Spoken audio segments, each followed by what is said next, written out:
제가 1693년에 나온 존 로크라는 L-O-C-K이죠. 미국 이런 데서 발음을 조심해야 되는데 존 라크요. 존 라크가 쓴 Some Thoughts Concerning Education, 교육에 관한 몇 가지 단상이라는 아주 정말로 좋은 책이 있어요. 제 2002년에 서울대학교 총장 되자마자 준비 안 된 총장으로서 준비를 해야 되지 않나 해서 읽은 책 중에 하나가 로크가 쓴 Some Thoughts Concerning Education 1693년에 나왔고, 그것이 오늘날 영국의 교육 철학, 교육 제도, 교육 정책의 기초가 지금 300년 이상 돼 온 책인데, 그것을 제가 각색해서 보면 그 책의 내용은 이런 겁니다. 첫째, 체력, 둘째, 위기 극복 능력, 셋째, 창의력, 넷째, 대담함, 그리고 다섯 번째, 시간이 남으면 영국이니까 영어하고 수학 공부하라, 이렇게 돼 있어요. 이 얘기 해주면 이제 고등학생들 좋아하죠. 앞에 4개 하고 시간 남으면 공부하라고. 굉장히 좋아하는데, 정말 그 책 한번 읽어보십시오. 사실 얇은 책이라 여러분들 쉽게 읽을 수 있겠습니다만, 번역판이 나왔어요. 교육론이라는 번역판. 박혜원 씨가 번역을 했습니다. 제가 2002년에 그 책을 읽고서 너무 좋아서요. 제 친구한테, 출판사 하는 친구한테 한번 번역하라고 했더니 5년 동안 찾아가고 도저히 이걸 번역할 사람은 없다. 그래서 야, 네 딸 시켜. 그 딸이 아주 똑똑한 딸이 있거든요. 지금 삼성전자 다니는 딸이 있어서 이 딸한테 해보라고 했는데, 그 딸이 5년 동안 얇은 책인데 1693년에 나온 책이요. 쉽겠습니까? 얇은 책인데 잘 번역이 됐는데 비싸요. 좀 17,000원이나. 한번 보세요. 여기 지금 자녀들 교육시키셔야 되면, 아니면 손자녀들 교육시켜야 되면 그걸 한번 읽으시면 좋을 것 같습니다. 일단 더 부연해서 말씀을 드리겠습니다만, 무엇을 가르쳐야 될 것이냐. 이제 그 책의 1장이 신체의 건강에 관해서예요. 2장부터 19장까지는 그야말로 인성 독서에 관한 겁니다. 1693년이니까 신세계에서 온 과일을 많이 먹여도 되느냐. 신세계에서 온 과일. 그 다음에 신약이 많이 개발됐잖아요. 17세기니까 신약을 애들한테 먹이는 게 좋으냐, 안 먹이는 게 좋으냐. 애들 잘못했을 때 때리는 게 좋으냐, 안 때리는 게 좋으냐.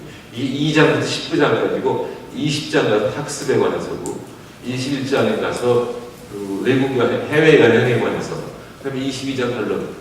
이런 거예요. 그러니까 확실히 영국식 냄새가 그대로 나죠. 우리는 교육하면 지덕체죠. 지육법 체육인데 영국은 철저입니다. 저도 80년대 중반에 가서 1년 살다 왔습니다만, 그때 저희 애들 초등학교 3학년이고 유치원이었었는데, 가서 1시간 반도 무조건 놀아요.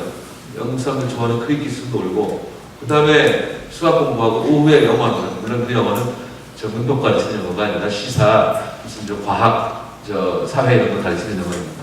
그래서 그리고 어떻게 하는 거는 영국에서 17세기에서 주입식기로 된다고요. 주입식으로 하지 말고 토론식으로 해라. 언제부터? 될 수 있으면 빨리. 그러나 아무리 늦어도 늦다고 안 하지 말아라. 그런 영어 말 있잖아요. Better late than not 말 있지 않습니까? 굉장히 좋은 책이에요. 한번 읽어보시면 좋겠습니다만, 하여간 장기적으로 이렇게 교육개혁을 해야, 진정한 의미의 교육개혁을 해야 그 사람이 건전해지고, 아까 세 번째 말씀드린 창의성이 길러져서 대기업이 필요로 하는 핵심 기술, 첨단 기술을 개발하면은 대기업이 투자를 많이 할 수 있고, 그것이 지속적 성장으로 이어질 거다 이렇게 생각할 수가 있고, 그 다음에 중기적으로는 R&D의 방향이 바뀌어져야 됩니다. 지금 한국은 D는 잘하는데 R은 못하는 나라로 알려져 있죠. 개발은 잘하는데 연구 못하는 나라고, 그 다른 극단의 다른 반대 방향의 극단으로 영국이 있죠. 영국은 R은 잘하는데 D는 못하는 나라로 알려져 있어요. 그래서 우리가 이 D에서 R로 조금 중심을 바꿔야 되지 않냐 이런 생각합니다. 그래야 대기업이 투자에 필요한 첨단 핵심 기술을 개발할 수 있지 않겠냐 이런 것이죠. 그건 장기, 중기고, 단기에서는 동반 성장을 해갖고 저 대기업의 돈이 중소기업으로 흘러들어가게 하면 좋겠다는 생각을 하고 있습니다. 아까 제가 무슨 말씀을 드렸어요? 대기업은 돈은 많으나 투자 대상이 부족하다고 그러지 않습니까? 대기업의 돈이 얼마나 많냐면은 지금 상장 대기업이 갖고 있는 현금이 100조가 넘어요. 저희 현금이 쉬운 말로 현금이라고 했지만 사실은 현금성 자산이 100조 원이 넘는데 여러분 100조 원이 얼마인지 감이 안 잡히죠? 물론 저도 안 잡혀요. 1조 원도 안 잡히는데 100조 원이 잡히겠습니까? 1조 원도 안 잡히죠? 근데 여기 기독교 신자도 계시고 불교 신자도 계시겠습니다만 기독교식으로 말씀을 드리자면 예수님이 태어나서 그날부터 오늘날까지 하루도 걸리지 않고 매일 100만 원씩 써도 1조 원 다 못 씁니다. 그저께는 부처님 태어나신 지 얼마만요? 2556년 맞죠? 불리기 2556년. 저 교회 다닙니다. 그래서 또 어떤 절에서 오라고 해서 갔는데 거기 가서 많이 배웠습니다만 2556이면 마찬가지예요. 우리 부처님이 태어난 날부터 오늘날까지 매일 하루도 걸리지 않고 100만 원씩 써도 1조 다 못 쓸 정도로 큰 돈인데 그것의 100배를 대기업이 가지고 있는데 투자를 못하는 것은 첨단 핵심 기술이 부족해서 그렇지만 중소기업은 돈이 없는 거예요. 그래서 어떻게 하면 되냐? 한 가지 방법은 돈을 막 찍어서 중소기업에 나눠줄 수가 있죠. 한국은행에서. 그러나 그거는 안 돼요. 돈 많이 찍어내면 인플레이션이 될 것이기 때문에 안 돼요. 또 하나는 정부가 돈 많은 사람들 돈 걷어다가 대기업 돈 좀 세금으로 불세, 부자세, 대기업세 이렇게 걷어다가 중소기업에 나눠줄 수도 있지만 굉장히 힘듭니다. 조세 저항이라는 건요 굉장히 어려운 거예요. 역사상 모든 사건은 정치적 사건은 거의 다 모든 역사상 나타난 중요한 정치적 사건은 거의 다 경제적이기 때문에 나타난 겁니다. 4.19 죄송합니다. 무슨 고상한 정치적 민주주의 때문에 그런 것도 있겠습니다만 배고파서 가다보자 했고 가다봐야 더 못 하겠다 하는 것이 있지 않습니까?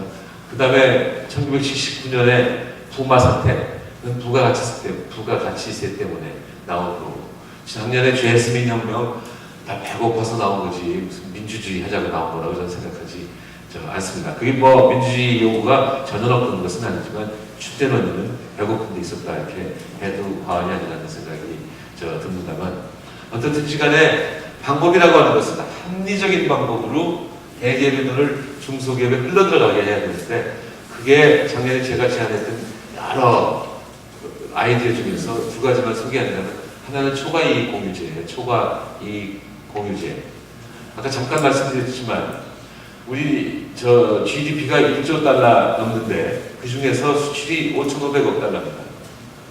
그 큰 돈들이죠. 5,500억 달러의 수출을 하는데 1조 달러 GDP에서 5,500억 달러 수출하니까 수출 의존도가 50%를 훨씬 넘는데 그건 무슨 말이냐면 수출 안 하면 못 산다. 바람직한 건 아닙니다. 수출 의존도가 높으면 다른 나라에서 변화가 있으면 우리가 영향을 받지 않겠습니까? 바람직하지는 않지만 현실인 걸 어떻게 하겠습니까? 수출 안 하면 못 살아요.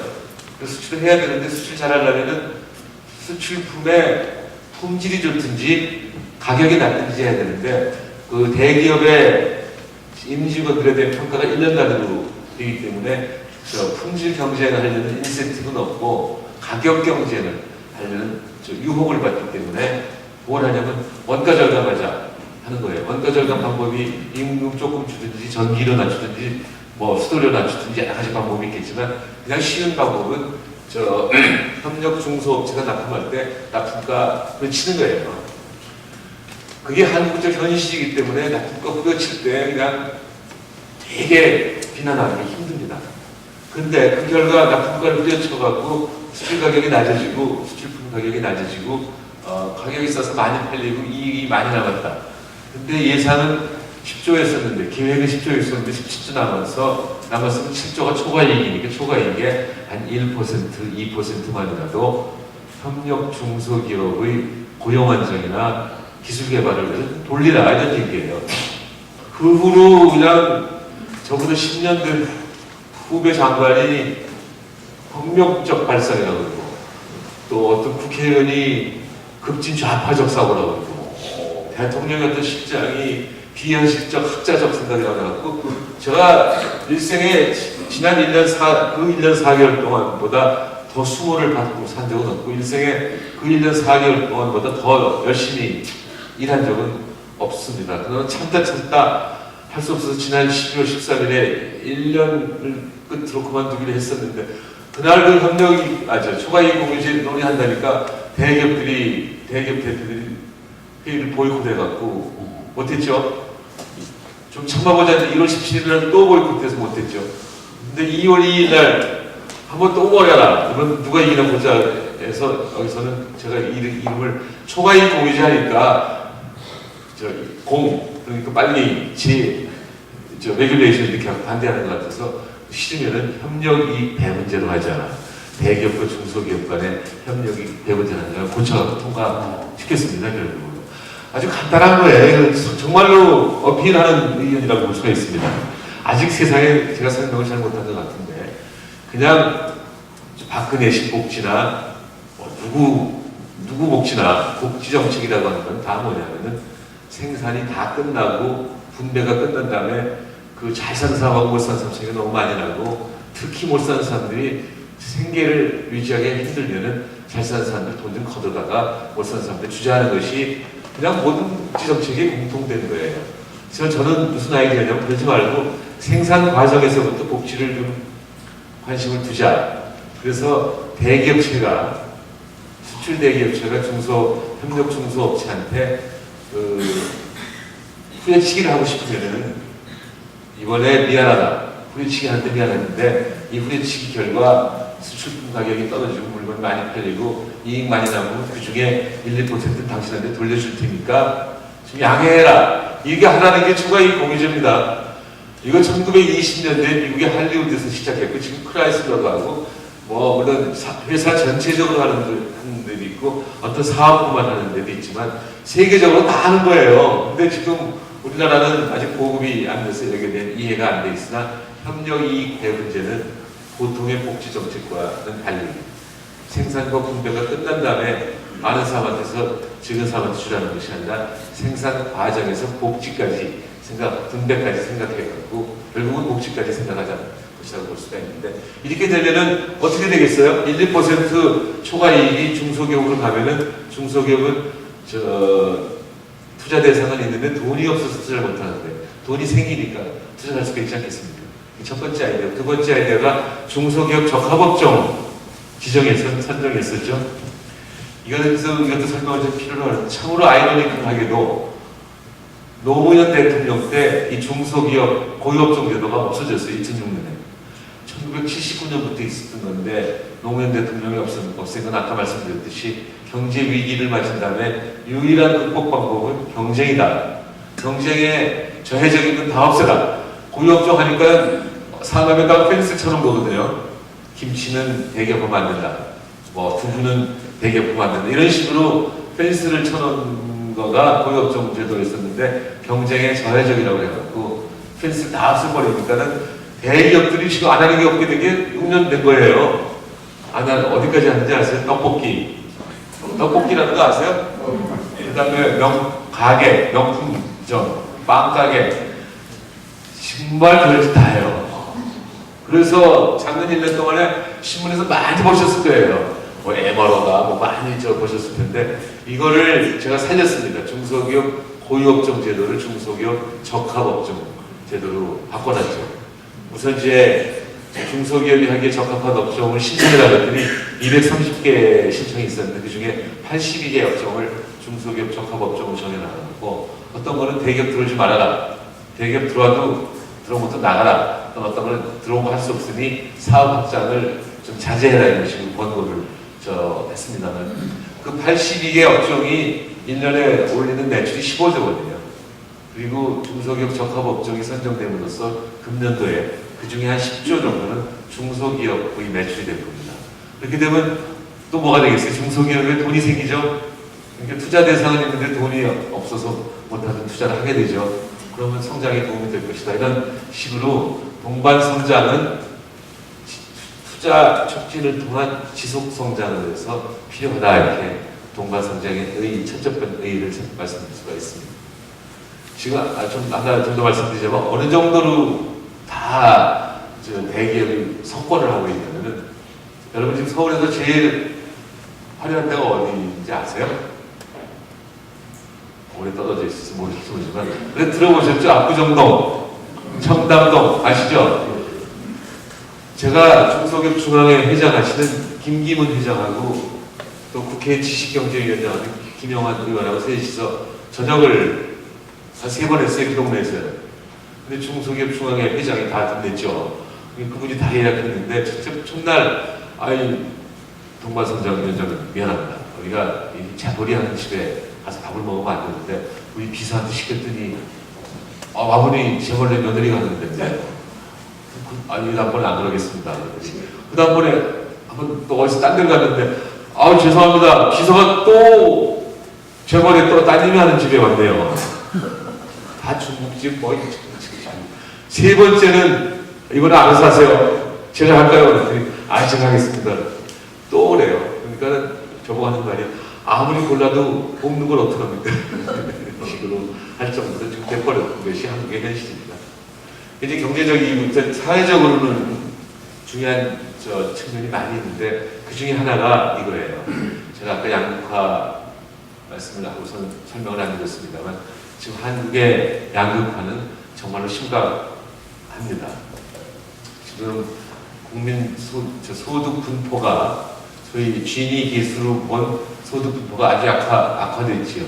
지니 계수라고 하는 소득 분포도를 나타내는 지수가 있는데 이게 0이면은 다 똑같이 소득을 올리는 거고 1이면은 혼자 독식하는 건데 이게 97, 8년 위기 이전에는 0.27이었는데 지금 0.33이 됐습니다. 물론 이 0.33이라는 숫자도 미국이나 카나다나 일본이나 이런 선진국에 비해서는 낮은 숫자지만 우리는 아주 0.2 얼마 하다가 0.33으로 됐기 때문에 피부로 느끼는 불평등도가 굉장히 크다 이렇게 말씀드릴 수가 있고 지금 GDP의 4대 기업 삼성, LG, 현대, SK가 올리는 매출이 GDP의 53%예요.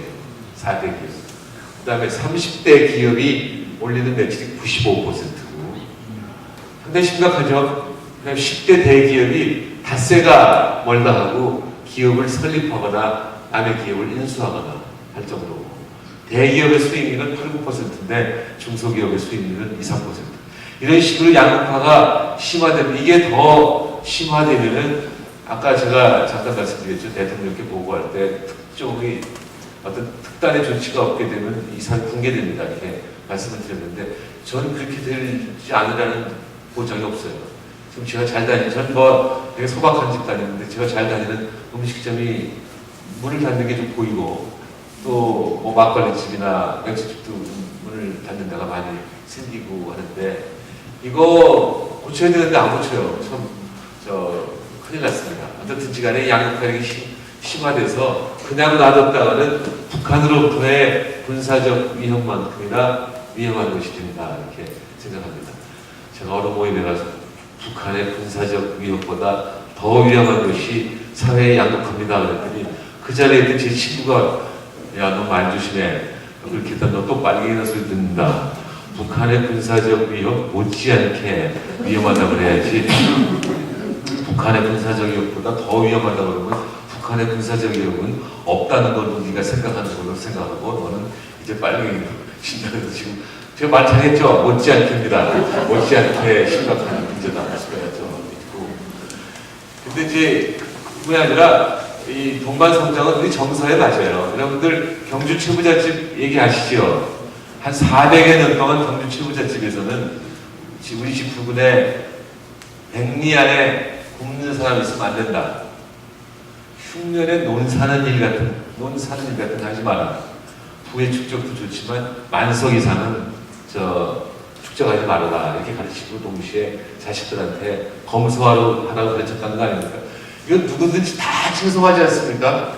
이 평등 사상이 우리 정서에 맞아요. 그렇기 때문에 동반성장이 우리 정서에 맞는데 사실 이 동반성장의 아이디어는 이제는 우리 정서에 맞는 것이 아니라 세계적 정서가 되어버렸습니다. 여러분 워렌 버핏이나 빌 게이츠가 카나다에서도 많이 얘기됩니까?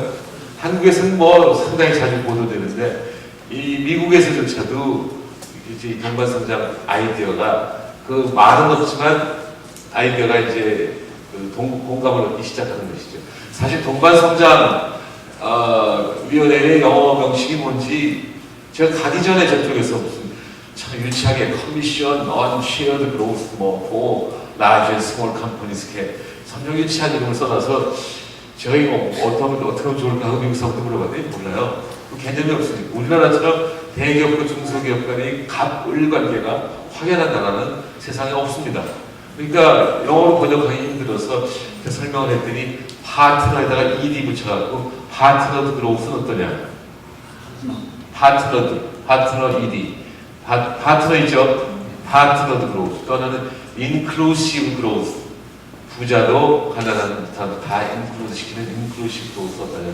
이런 얘기를 든 적은 있습니다만 지금 이 미국에도 이런 아이디어가 공감을 얻는 거는 사실은 워렌 버핏, 빌 게이츠가 그런 사람들 아이디어를 낸 건데 이 사람들이 그 아이디어를 낸 거는 다시 말해서 자기가 번 돈의 일부를 사회에 환원하는 거는 이 사람들이 특별히 착해서라든지 어떤 특별히 무슨 종교적 신앙이 돈독해서라기보다는 지금까지 자기들이 돈을 벌게 해준 사회 제도가 계속적으로 안정적으로 유지돼야 돈을 계속 벌 수 있기 때문에 한 거라고 볼 수가 있어요. 우리 재벌도 여기서 또 배워야 되는데 아직 못 배운 거 있는 것 같고 이건 미국에서 끝나지 않고 유럽에서도 말씀이죠. 좌크 아탈리라고 있죠. 그 세계적인 미래학자라고 알려져 있는 좌크 아탈리라는 하는 프랑스 사람이 21세기는 그 이기적 이타의 시대다 이렇게 얘기를 했어요. 이타의 시대다. 근데 질을 위해서 이타를 한다는 것이죠. 이기적 이타주의자 말씀이죠. 과거에는 부자가 얼마나 부자인지 무슨 짓을 하고 있는지 잘 모르는데 이제는 IT가 발달해서 부자들이 얼마 벌었는지 부자가 무슨 짓을 하는지 집에 숟가락이 몇 개인지까지 다 알게 되어 있기 때문에 이게 세상에 그냥 알려지고 이거 아무것도 안 했다가는 폭동이 일어날지도 모르니 미리 불만 세력을 잠재우기 위해서라도 다시 말해서 자기를 위해서 이기적으로 이타 행위하는 게 21세기다 이렇게 얘기를 했습니다. 그뿐만 아니라 뭐 이미 아프리카 속담에도 그런 게 있어요. 빨리 가려면 혼자 가라. 멀리 가려면 같이 가야 된다 이런 게 있죠. If you wanna go fast, you go alone. 그러나 if you wanna go far, you have to go together. 이런 말이 있어요. 그래서 이 아프리카 속담에도 있고 한국 정서도 맞고 이제 미국이나 유럽 정서에도 맞아서 동반 성장이 우리 정서에 맞는다 이렇게 얘기할 수가 있고 하나만 더 말씀드리자면 지금 저 미국에도 학교 폭력이라든지 학교 비리가 많은 것으로 들었습니다만 한국에서 이 학교 폭력 굉장해요. 왕따, 학교 폭력, 우울증 뭐 별게 다 많은데 이런 것의 궁극적 원인은 학부모의 책임이 많이 있다고 생각합니다. 학부모가 막 압력을 넣는 거예요. 너 좋은 학교 가야 돼. 그걸 뭐 탓할 수는 없잖아요. 좋은 학교 가라는 거. 왜 좋은 학교 가라냐면 좋은 직장 가라고 좋은 학교 가라는 거예요. 지금 중소기업 갔다가는 장가도 못 가요. 월급도 작아요. 그 작업장이 아주 열악합니다. 그래서 거꾸로 올라가려면은 중소기업하고 대기업하고 차이가 좀 적어지게 되면은 학부모들이 인류학교만 가라고 막 다우치지 않는 거거든요. 그래서 그런 의미에서도 동반성장이 굉장히 필요합니다. 독일 같은 나라가 아마 세상에서 동반성장이 가장 잘 되는 나라일 것으로 저는 생각합니다만 대학 졸업하고 취직할 때 큰 고기는 큰 물 가서 놀아야지 하고 큰데 지향적인 사람은 그리 가고 아니 난 조용히 축구나 보고 음악이나 즐기고 할 사람은 중소기업으로 갑니다. 그 이유는 뭐냐면 중소기업하고 대기업하고 월급이 같아요. 노조가 이제 한국 같은 데는 기업별 노조지만 독일은 산업별 노조이기 때문에 동일 노동, 동일 임금이므로 아주 좋은 거죠. 그냥 금속 일하는 사람 전부 똑같은 임금을 주니까 좀 내성적인 사람은 중소기업 가고 대기업 가서 좀 출세하고 싶은 사람 대기업 가고 하지 않습니까? 그래서 사실은 우리도 대기업과 중소기업 간의 간격이 좀 줄어든다는 의미에서 동반성장이 이루어진다면 학부모들이 자식들한테 꼭 인류학교만 가라고 성화하지 않을 것입니다. 사실 지금 이제는 인류학교 갈 필요가 별로 없어요. 인류학교 가는 이유가 과거에 인류학교 가야 학생들 좋은 애들 만나서 경쟁하고 좋은 선생님한테 좋은 교육받을 수 있었는데 이제는 교수들이 평준화가 이루어져서 자기 뭐 명함을 받아 한남대학 교수나 목포대학 교수나 서울대학 교수나 별 차이가 없게끔 된 것이 현실이고 지식이라고 하는 게 이제 인터넷 누르면 다 나오잖아요. 그렇지 않습니까? 제가 이제 토론토로 오기 전에 저희 아들 보고 그냥 토론토 블루제이스하고 보스턴 레드삭스 최근에 실적 좀 갖고 와서 뭐한 시간이면 막 갖고 올 정도이기 때문에 좋은 학교 가서 공부할 필요가 별로 없을 정도로 이제 됐거든요. 그러나 인성하고 덕성, 지성은 그런데 인성하고 덕성은 서울대학교 안 나오는 게 좋습니다. 서울대학교가 아주 고약한 데예요. 정치밖에 모르거든요. 노트 하나 빌려주나 서로. 그 다음에 중학교부터 전교 수석하고 서울대학교 겨우 들어왔는데 1년 지나고 보니까 경제과 들어왔는데 200명 중에 안 알아봐도 되는데 꼭 알아보거든요. 서울대학교는 몇 등인지. 과외 가서 물어보니까 130등. 야, 내가 200명 중에 130등? 그날부터 알아보습니다. 정신적으로 불안해져가지고서 제가 총장할 때 상담소 예산을 5배로 늘리고 상담소 직원을 3배로 늘리고 할 정도로 상당히 불안해요. 뿐만이 아니라 남을 돕는 일이 없어요. 지가 다 자기 능력이 있다고 생각해서 그렇죠. 제가 총리할 때 세종시 문제로 고생 많이 하지 않았습니까? 옳은 것을 위해서 제가 뛰었다고 생각하는데 그때 저를 위해서 지지하는 신문 글 또는 방송의 글도 많이 나왔는데 그 중에서 제가 가르친 학생의 글은 하나도 없었습니다. 제가 1978년 말부터 2009년까지 총리를 할 때까지 서울대학 교수였으면 31년 동안 했는데 31년 동안 경제학과 교수였으면 적어도 경제학과 졸업장 받은 사람이 5,000명은 되고 또 어떤 때 제학교에서 400명도 있고 그랬으니까 딴과 학생까지 하면 10,000명, 20,000명은 될 텐데 서울대학 출신으로 저를 옹호하는 글을 쓴 건 하나도 못 보고 특히 경제과는 정말로 못 봤습니다. 그래서 나중에 총리를 그만두고 나와서는 우리 후배 교수들이 저녁을 사길래 이렇게 저녁 사지 말고 내가 어려울 때 지지반환을 해줘야지. 야, 아무도 지지반환을 없는데 선생님이 부탁을 안 하셔서 그랬다고. 제가 고대 교수였다면 어떻게 되겠습니까? 고대 교수였으면 부탁을 하지 말라고 할 텐데 서울대학은 하라고 그래야 하든지 말든지 할 정도입니다. 체육 어느 대학이 잘하겠어요? 서울대학이. 딴 대학이 잘하겠어요? 서울대학이 잘하겠어요? 보나마나 다른 대학도 잘할 겁니다. 그래서 제가 생각하기는 학부모들이 이미 꼭 서울대학을 보낼 필요가 없는데도 보내고 있습니다만 그래도 학부모들의 그 생각을 바꿔놓으려면은 이 대학 나오나 저 대학 나오나 중소기업 대학에 가면 다 비슷비슷한 취직할 때 비슷비슷하다는 인식을 심어주면 되지 않을까 생각하는데 동반성장을 하게 되면은 학부모들이 그런 인식을 좀 더 잘할 수 있지 않을까 생각을 합니다. 벌써 지루해 주셨을 것 같으니까 제 말씀 이 정도로 하고요. 여러분들 궁금한 거 있으시면 말씀하시면 제가 아는 범위에 대해서 답변을 드리도록 하겠습니다.